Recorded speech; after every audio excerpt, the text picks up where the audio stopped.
and by clans. Numbers chapter 3 to chapter 8. So you will see the calling, you will see the commission. And the commission was not, because it's a general that applies to a whole tribe, and there was a division of the labor in the way the Lord commissioned them. This was clearly done in the beginning before even the person starts.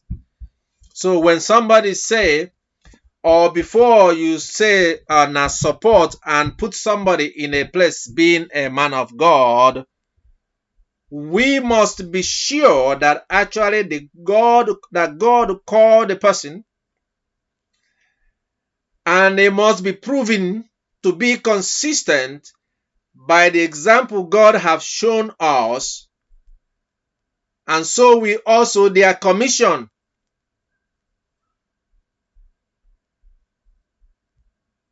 That is why at one point in our church, after one or two incidents of a pastor going, because we're deliverance church, have authority and power over demons and evil spirits, and the person assumed that he wants to do what the general overseer is doing, and they began to look for places where they will go to covenant breaking, and where they go to do things that has to do with generational curses, and take away things that were there before centuries and generations, who knows, or to go and take what is buried on the ground and all those activities that we are used to and we do, and then ended up slumping there without breathing, being rushed to the hospital. Nothing could be done to revive the person, and you all had to call me on the phone in order to pray for the person to come back alive. So when you see some of these things that has happened, people that have refused to ignore what the Lord told them and end up almost dying, then you start to scramble. That's why we stop that. You do not, because of money or whatever the people offer. Nobody in our church goes to or enter anywhere or do anything unless God say go.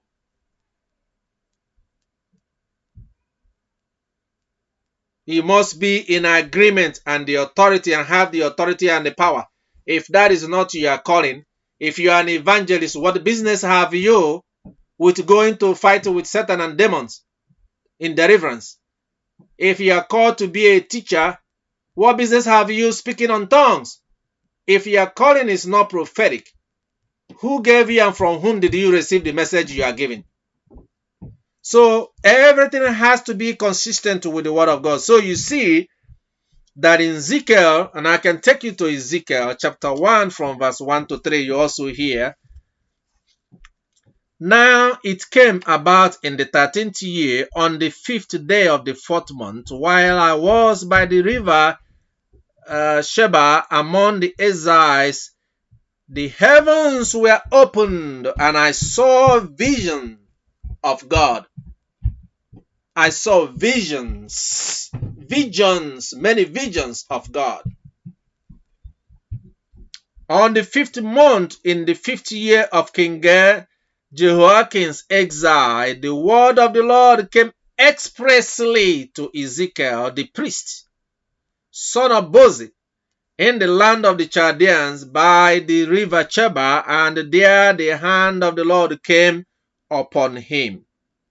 Somebody asked me, how are you a priest and also a prophet? So which one do we refer or call you? It's not about who you refer or call. It's about what God said. Ezekiel, who was a priest, also was a prophet. And we knew that Jeremiah also was a prophet coming in the lineage of priesthood. And we know that Jesus Christ is the most high priest and also a prophet and God and etc. and everything else. So we see also, without digressing, in the commandments. So the third one is by commandment and by vision. As I looked, verse 4, behold, a storm wind was coming from the north, a great cloud with fire flashing forth continually, and a bright light around it, and in its made something like glowing metal in the midst of the fire. Within it there were figures resembling 4 living beings, and this was their appearance. They had human form.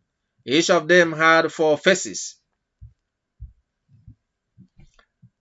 Their legs were straight, and their feet were like a calf's hoof, and they gleamed like a burnished bronze. Under their wings, on their 4 sides, were human hands. As for the faces and wings of the 4 of them, their wings touched one another. Remember, we touched one another. So they're describing an angelic beings. Wings of the 4 of them, and their wings touched one another. Their faces did not turn when they moved. Each went straight forward. As for the form of their faces, each had the face of a man. All 4 had the face of a lion. All 4 had the face of a lion on the right, and the face of a bull on the left, and all 4 had the face of an eagle. Oh my goodness. So it got so many faces. Man, bull, lion, eagle. Such were their faces. Their wings were spread out above. Each had 2 touching another being. So as they spread their wings were all touching on each other's wings. Another being, and 2 covering their bodies. And each went straight forward. Wherever the Spirit was about to go, they would go, the Spirit of God, without turning as they went. In the midst, they are covering like a protective beings covering, and then the Spirit of the Lord. In the midst of the living beings, there was something that looked like burning coals of fire, like torches darting back and forth among the living beings. The fire was bright, and lightning was flashing from the fire, and the living beings ran to and fro like bolts of lightning. Now, as I